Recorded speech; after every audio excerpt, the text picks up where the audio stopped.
Muchísimas gracias. Gracias por la invitación. Es de verdad un gusto poder compartir información con ustedes, pero no solo compartir, creo yo que las ponencias anteriores también nos invitan un poco a la reflexión y a la retroalimentación en cada uno de los ámbitos en los que nos desarrollamos. Y bueno, pues efectivamente a lo largo de los siguientes minutos vamos a abordar el tema de áreas naturales protegidas, hablando de manera global y muy particular en nuestro país en el contexto de cambio climático y gestión del riesgo. Esta, esta plática, esta conversación, la estructuramos en cinco grandes bloques. Hay algunos que durante la mañana ya se han ido abordando, creo que los podemos ir tocando únicamente de manera enunciativa, sin profundizar para no ser repetitivos y más bien ser complementarios en cuanto a la información que podamos brindar. El primer bloque enfocado a áreas naturales protegidas en nuestro país. El segundo, el tema de cambio climático y vulnerabilidad, que ya muy bien los colegas han abordado. El tercer punto que está enfocado a áreas naturales protegidas, desde un enfoque, viéndolos desde la perspectiva como soluciones naturales para la resiliencia climática. El cuarto bloque ponemos sobre la mesa algunas estrategias prioritarias y algunas recomendaciones generales y líneas de acción que visualizamos. Y finalmente, un bloque enfocado al tema de articulación entre el sector medio ambiente, protección civil y gestión del riesgo. Entonces, esa es la estructura general que vamos a estar abordando. Y para nosotros es muy importante desde áreas naturales protegidas que sigamos haciendo llegar la información a los diferentes territorios a lo largo y ancho del país, en en el que enfoquemos de quién es la Comisión Nacional de Áreas Naturales Protegidas, quién es la CONAM, qué hace la CONAM, ¿no? La CONAM es un órgano desconcentrado de la Semarnat, de la Secretaría de Medio Ambiente, es decir, es una institución del orden federal que se encarga por atribución de cuidar, resguardar, administrar y trabajar dentro de áreas naturales protegidas decretadas por el presidente, es decir, áreas protegidas federales, en sus diferentes categorías. Reservas de la biosfera, parques nacionales y que más adelante vamos a observar, y también trabajar en conjunto con las comunidades locales en la conservación, en la protección de estos territorios, en la restauración, en la vigilancia, en el monitoreo biológico de las especies, de los ecosistemas y por supuesto de manera articulada con los gobiernos estatales, los municipales, la academia, las organizaciones de la sociedad civil, los diferentes sectores productivos, en fin. Es decir, es amplio el ámbito de trabajo que tenemos en territorio dentro de la misma Comisión Nacional. Estamos a punto de cumplir 25 años como Comisión Nacional constituida. Evidentemente el trabajo viene desde hace muchos años atrás, pero como comisión fue constituida el 5 de junio del 2000, es decir, estamos próximos a cumplir los primeros 25 años de vida de esta institución y pues mucho de ello es, por supuesto, gracias a todo el trabajo colaborativo que tenemos, seguramente con muchas de las personas que estamos conectadas aquí, que nos hemos encontrado en diferentes momentos en diferentes partes del territorio. Buscamos desde la comisión, desde la concepción, evidentemente, el trabajo con las comunidades, les decía yo, desde la conservación de la biodiversidad, la restauración de los ecosistemas, pero con un fin principal, que los espacios se mantengan para que sirvan, para que sigan brindando los servicios ambientales esenciales para la vida, ¿no? Es decir, entre más sitios tengamos con mejores condiciones, evidentemente tendremos mayor capacidad. Ya lo platicaban los colegas, ¿no? Tendríamos mayor capacidad de resiliencia ante la variación climática que hoy en día la tenemos y que viene presente desde hace muchos años, ¿no? Y este esquema eficaz de áreas naturales protegidas nos permite tener esos espacios de reservorio no solamente para el resguardo de la biodiversidad, también para brindar servicios ambientales y como esos espacios de amortiguamiento ante la variación climática, ¿no? Entonces, a lo largo de los años hemos ido incluyendo la agenda de áreas naturales protegidas en diferentes agendas. Como les comentaba en la lámina pasada, el trabajo es de manera transversal. Trabajamos en un mismo territorio con diferentes objetivos, pero que al final de cuentas confluimos en algún momento de nuestro trabajo, ¿no? Entonces, buscamos que el tema de áreas naturales protegidas, de protección y de conservación de estos territorios en conjunto con las comunidades locales que muchas veces están dentro de las mismas áreas o muchos están dentro o fuera de las áreas protegidas, pero dependen de los recursos naturales que están dentro de las mismas, sea un esquema de prioridad nacional por todas los argumentos que les acabo de comentar. Preparamos este pequeño time lapse, que es básicamente la historia de las áreas protegidas desde 1917, cuando se decreta Desierto de los Leones. Vienen los cambios cada década y vamos observando tanto en colores como en algunos textos cómo ha ido evolucionando la superficie protegida en nuestro país, desde la protección de los volcanes más altos de nuestro país en el eje neovolcánico, la protección de las cuencas alimentadoras de los distritos de riego, tanto en el noroeste como en el occidente de nuestro país. Entre el 70 y el 79, el decreto de las primeras reservas de la biosfera en nuestro país. En los 80, la protección de los espacios de hábitats de tortugas marinas, es decir, los santuarios tortugueros. En los 90 se protegen con decretos los arrecifes de coral. En los 2000 se protegen los sitios de hibernación, por ejemplo, de la mariposa monarca, este fenómeno migratorio muy importante que nos une a 3 países. Ya en la década del 2010-2019 se da continuidad a la protección de estos espacios. En los últimos años, más fuertemente también trabajando en la protección de áreas naturales protegidas marinas en el Golfo de México.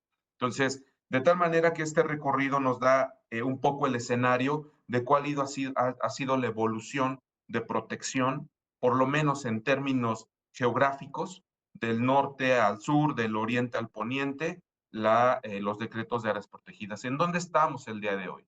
Hoy estamos con 233 áreas, 232 áreas naturales protegidas decretadas por los diferentes presidentes que han estado a cargo de nuestro país, de acuerdo al timelapse que les presenté, y hay 602 áreas destinadas voluntariamente a la conservación. ¿Qué quiere decir eso? 232 ANPs, es decir, hay 232 decretos firmados y publicados por el presidente en el Diario Oficial de la Federación, como son las reservas de la biosfera, los parques nacionales, las áreas destinadas, las áreas de protección de flora y fauna, las áreas de protección de recursos naturales, los santuarios, los monumentos naturales. Pero también hay otra categoría muy importante que también se considera como área natural protegida, que son las áreas destinadas voluntariamente a la conservación, que hoy en día tenemos 602. Y este esquema de gobernanza participativa, es decir, son territorios que los núcleos agrarios, ejidos o comunidades, incluso predios particulares o predios paraestatales, eh, son destinados de manera voluntaria con fines de conservación y aprovechamiento de los recursos de una manera sostenible. Son 602 territorios. Estos territorios no se decretan como las ANPs que les comento de arriba, sino se certifican. Ajá. Es decir, tienen una temporalidad como es, al ser un esquema voluntario, tienen una temporalidad para que puedan ser sujetos a conservación y eso lo decide el mismo propietario comprobando la legal posesión de los predios que está destinando a la conservación. Esta es la distribución de las áreas destinadas voluntariamente a la conservación. Este es un cartograma que presentamos en donde se observa con tonalidades más oscuras, en tonos de morado más oscuras, los estados que tienen más áreas destinadas voluntariamente a la conservación en nuestro país y en tonos más claros, cuáles son los que tienen menos. De tal manera que, como les comentaba, hoy en día de las 602 áreas destinadas voluntariamente a la conservación que tiene México, el 92.56% son ADBCs, es decir, son áreas destinadas voluntariamente a la conservación de propiedad social. Entonces, también hay áreas destinadas voluntariamente a la conservación privadas y otras de orden público distribuidas en 29 entidades federativas. Con la suma de ANPs decretadas y áreas destinadas voluntariamente a la conservación certificadas, tenemos un total en México de superficie en esquemas de conservación de poco más de 99 millones de hectáreas, tanto terrestres como marinas. ¿Cuál es la distribución de las 232 NPs? Son 98 millones, números más, números menos. De las 602 áreas destinadas voluntariamente a la conservación, es 1.300.000, números más, números menos, y tenemos el total de 99.300.000 hectáreas de superficie protegida. ¿Qué representa eso en el contexto nacional? Representa que bajo este esquema de protección y conservación, insisto, colaborativo, no nada más es, si bien es la responsabilidad por mandato y por atribución de la Comisión Nacional de Áreas Naturales Protegidas, esto lo hacemos de manera colegiada y conjunta con todos los sectores que les mencioné. Tenemos el total de 36.2% del territorio nacional protegido, distribuido de la siguiente manera.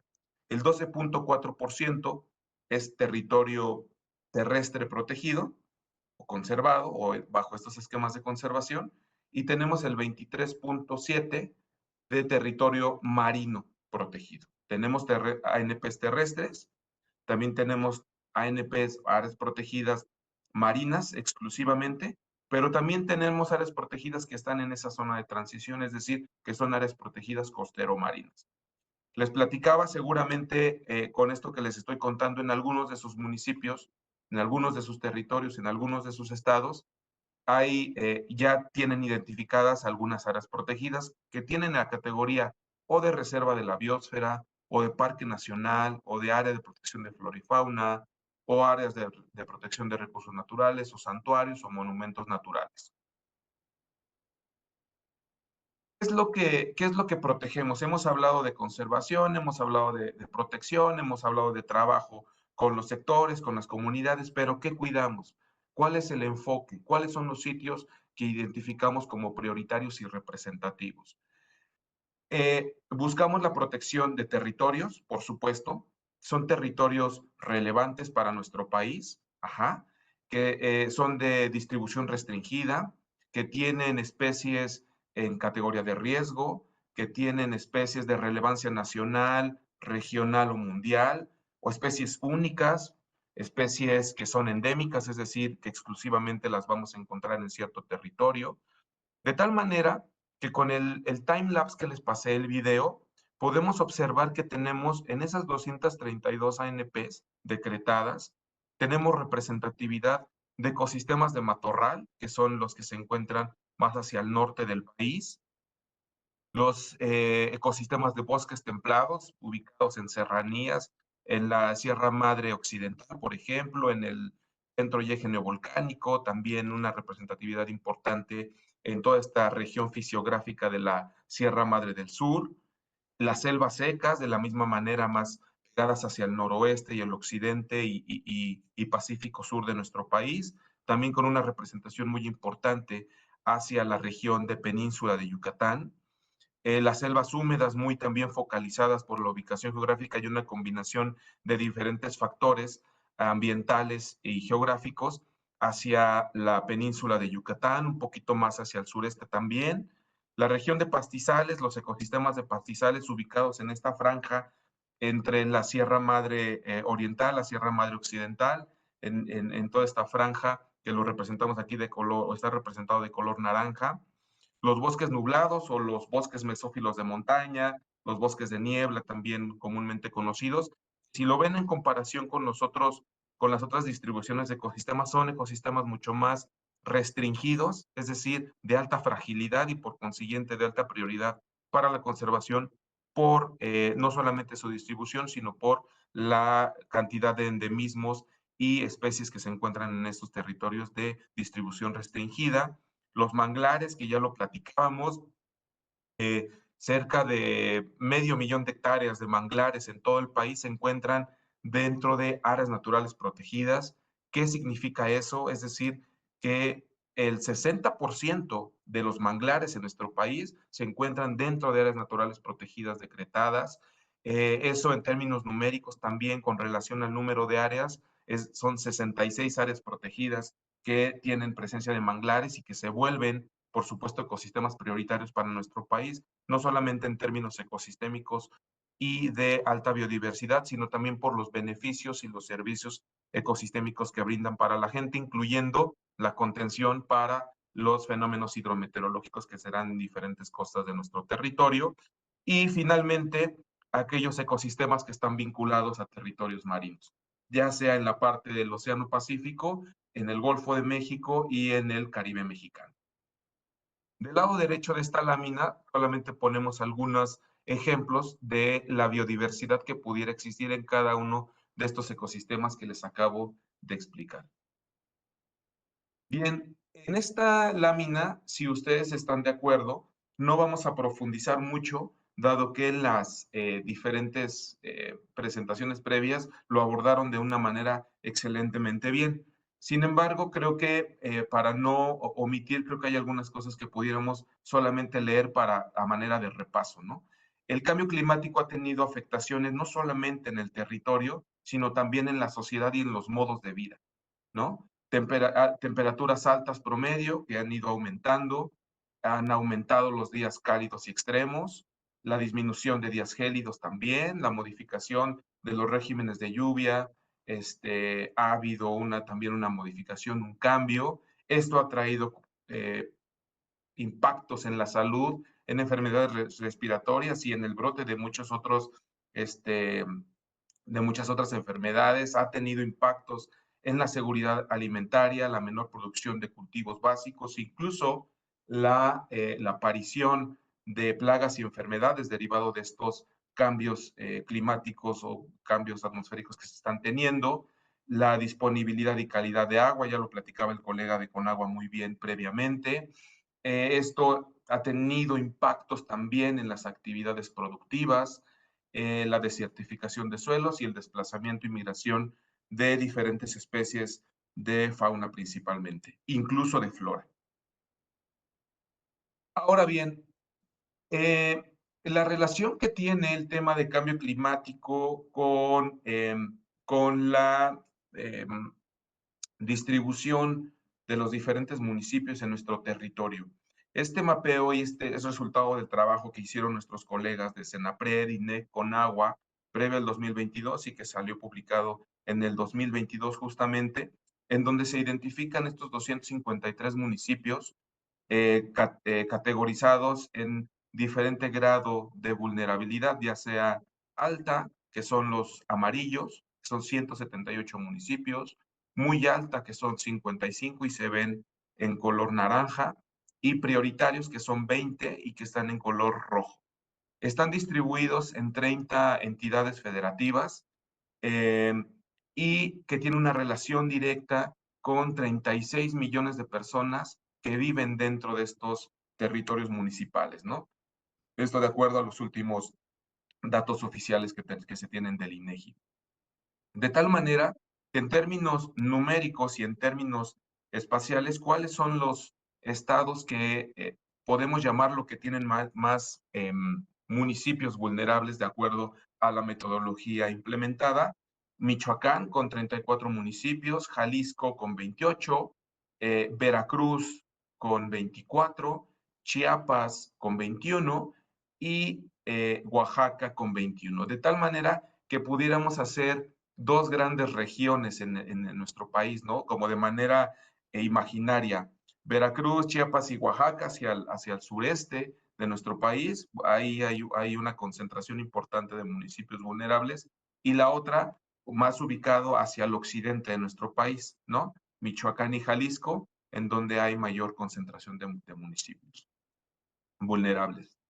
En ese sentido, a manera de ejemplo, quisimos particularizar esta relación en términos de la ubicación de los municipios, pero la relación también con el territorio y la ubicación de los municipios vulnerables, relacionado con un tema de infraestructura y gobernanza de los territorios.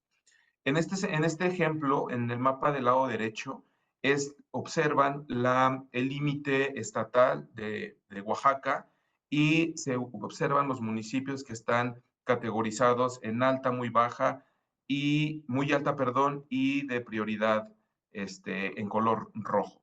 De tal manera que en Oaxaca el 3.6% de los municipios son vulnerables al cambio climático. Y el apartado B mencionamos de manera muy general, más del 40% están expuestos a deslizamientos e inundaciones.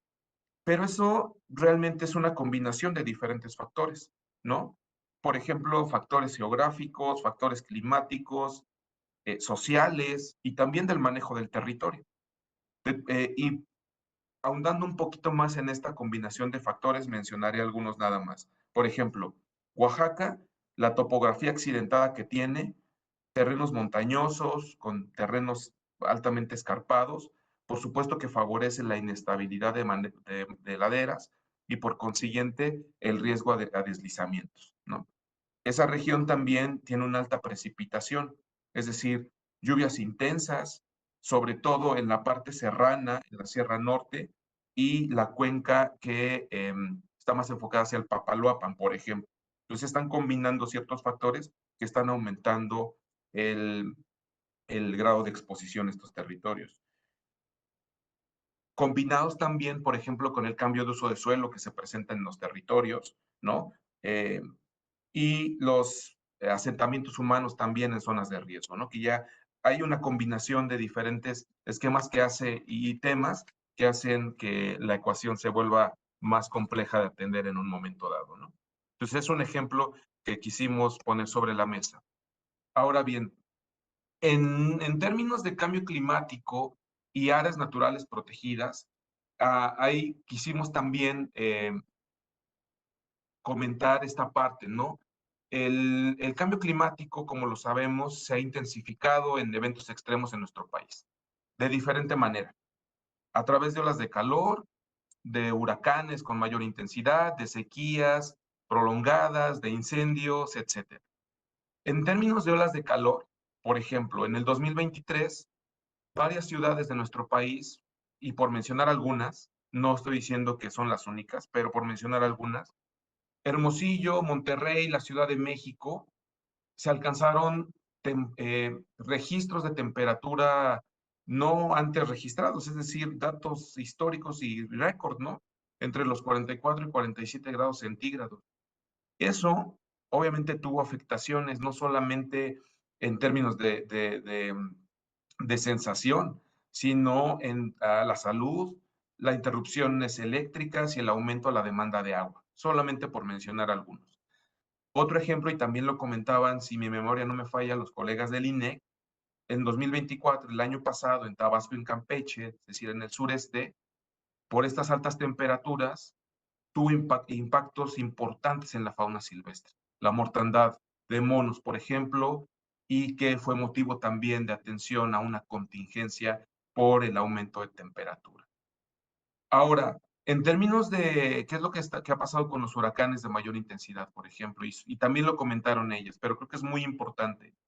El tema del huracán Otis en octubre del 2023, en Acapulco, de pasar que pasó a categoría 5 en menos de 12 horas, es decir, de tormenta tropical pasó a categoría 5, y es un fenómeno hidrometeorológico que no tenía precedentes, y sobre todo en la región del Pacífico y con la intensidad y la temporalidad con la que pasó de una categoría a otra, ¿no? De tal forma que entre el 23 y el 24, más de 1,500 municipios en el país han enfrentado el estado de emergencia por sequías o incendios forestales, ¿no? Es decir, hay situaciones que están impactando de una manera directa y de qué forma lo abordamos desde los diferentes órdenes de gobierno para atender estos estados de emergencia, ¿no? Eh, También reiteramos que esta parte, la relación y estos fenómenos hidrometeorológicos y cambios climáticos que se están dando no solamente en México, sino de manera global, observamos que las áreas naturales protegidas representan estos espacios como soluciones basadas en la naturaleza que ayudan, ayudan a amortiguar estos impactos y a conservar los bienes comunes dentro de los territorios. No decimos que las ANP son la salvación, lo decíamos, forma parte de uno de los diferentes esquemas que amortiguan un poco las diferencias climáticas que están, las variaciones climáticas que se están dando en diferentes territorios. Y también observamos y hemos visto que las áreas protegidas también son herramientas estratégicas frente a los desafíos de cambio climático y riesgos naturales. De esta manera, sostienen procesos ecológicos clave y aportan beneficios directos a las comunidades como los que les comenté al inicio, ¿no? ¿Cuál es la relación de los municipios vulnerables al cambio climático, estos 253 municipios, y las 232 áreas naturales protegidas federales que existen en nuestro país? Sin obviar, evidentemente, las ANPs estatales, que es responsabilidad de cada uno de los gobiernos estatales, o incluso las áreas naturales protegidas municipales, que como su nombre lo dice, la responsabilidad es de cada uno de los municipios de nuestro país. Del lado derecho observamos el mapa que ya habían visto previamente con los municipios, pero ahora sobrepusimos los polígonos de las 232 áreas naturales protegidas en color verde. ¿Y cuál fue nuestro resultado? De un análisis rápido, identificamos que 98 áreas naturales protegidas se encuentran dentro de los 253 municipios que presentan algún grado de vulnerabilidad, ya sea prioritario, muy alto o alto. Eh, en 20 municipios que están categorizados como municipios de alta prioridad, hay 72 áreas naturales protegidas. Recordemos que las áreas protegidas, su delimitación incluso va más allá de los municipios y va más allá en algunas ocasiones de los territorios de las entidades federativas. De tal manera que un área protegida puede tener diferentes municipios y diferentes grados de vulnerabilidad de esos municipios. En los municipios que están en un grado de vulnerabilidad muy alta, hay 28 áreas naturales protegidas, y en los municipios de alta vulnerabilidad pintados de color amarillo existen 20 áreas naturales protegidas. ¿Cuál es la cobertura de ANPs por municipios vulnerables? Eh, en el mapa del lado derecho podemos observar, ajá, eh, los municipios pintados del mismo color, tanto en rojo, naranja, como, como amarillo, y también no podemos observar los polígonos de las áreas naturales protegidas en color azul. De tal forma que 85 municipios vulnerables en México tienen presencia de áreas naturales protegidas dentro de sus límites territoriales. ¿Qué quiere decir esto? Que representan el 36% del total de los municipios con algún grado de vulnerabilidad. Y por poner un ejemplo, hacia el noroeste, el municipio de San Luis Río Colorado y el municipio de Puerto Peñasco tienen una relación directa, por ejemplo, con la Reserva de la Biosfera del Alto Golfo de California y Delta del Río Bravo y la Reserva de la Biosfera del Pinacate, por ejemplo. Hacia el sureste, el municipio de Calakmul, una relación muy estrecha y directa con la Reserva de la Biosfera de Calakmul y también con la Reserva de la Biosfera de Balanquín y Balancú. Hacia la parte de Tabasco, Centla, Palizada y Carmen, obviamente con Pantanos de Centla, una reserva de la biosfera muy importante, y Laguna de Términos hacia el lado del Carmen y Palizada, hacia el sureste más hacia Chiapas, en el municipio de Ocosingo, todo lo que tiene que ver con selva lacandona, Montes Azules, Chanquín, Lacantún, Bonampak, toda esta región de áreas protegidas con una relación directa con Ocosingo, todavía más hacia abajo, hacia Mapastepec y Villa de Comaltitlán, toda la relación directa que tienen, por ejemplo, con la Reserva de la Biosfera La Encrucijada en el estado de Chiapas. Y los municipios prioritarios y áreas naturales protegidas, de los 253 municipios, con grado de vulnerabilidad, 20 son prioritarios, ya lo habíamos comentado, de las 98 ANPs que se encuentran dentro de los municipios vulnerables, 20 se encuentran en estos municipios prioritarios y bueno, nada más como un dato también ahí relevante, el área de protección de flora y fauna de Otochmach, Yetelco, que se encuentra en el estado de Quintana Roo. Es un área protegida que el 100% de su superficie está en dos municipios, tanto en el municipio de Solidaridad como en el municipio de Lázaro Cárdenas, con sus respectivos porcentajes. Estos son algunos ejemplos de áreas naturales protegidas que ayudan con la mitigación de riesgos. Tenemos evidencias concretas de que con las ANPs se han reducido algunos riesgos y generado resiliencia. Por ejemplo, la Reserva de la Biosfera Pantanos de Centla, que se encuentra en Tabasco, y Laguna de Términos, cubren el 83.4% del municipio de Centla, ya lo veíamos también en la lámina anterior, es decir, un municipio de alta vulnerabilidad, siendo vital para la regulación hídrica y la protección costera, por lo que fortalece su resiliencia en este territorio. Tanto la Reserva de la Biosfera del Balancú como el Área de Protección de Flora y Fauna de Balanquín y la Reserva de la Biosfera de Calakmul, las tres en Campeche, cubren el 84.8% del municipio de Calakmul, que tiene una vulnerabilidad alta, siendo vitales para la biodiversidad, la regulación hídrica y la mitigación al cambio climático. En términos de soluciones basadas en la naturaleza para la resiliencia, me voy a permitir leer estas dos porque es muy importante y es un término de concepto. Se define como un concepto de acciones o políticas que aprovechan el poder de la naturaleza. Esto es muy importante, es decir, las bondades y las virtudes que per se la naturaleza tiene para abordar algunos desafíos sociales urgentes. Por ejemplo, la disponibilidad de agua, el riesgo a desastres naturales y el cambio climático. En este sentido, desde áreas naturales protegidas, hemos también observado que la conservación es visualizada como una inversión inteligente a la adaptación climática y la reducción de riesgos. Ponemos un ejemplo. La conservación de un ecosistema, es decir, llevando a cabo actividades de vigilancia, de monitoreo, de algunas actividades también productivas. La conservación no nada más es la conservación per se, las actividades productivas no están peleadas con la conservación y que eso se traduce también para ingresos a las comunidades. Ese tema de conservación cuesta entre 7,000 y 50,000 hectáreas por año, por decir un número general de acuerdo a algunos estudios que se han realizado.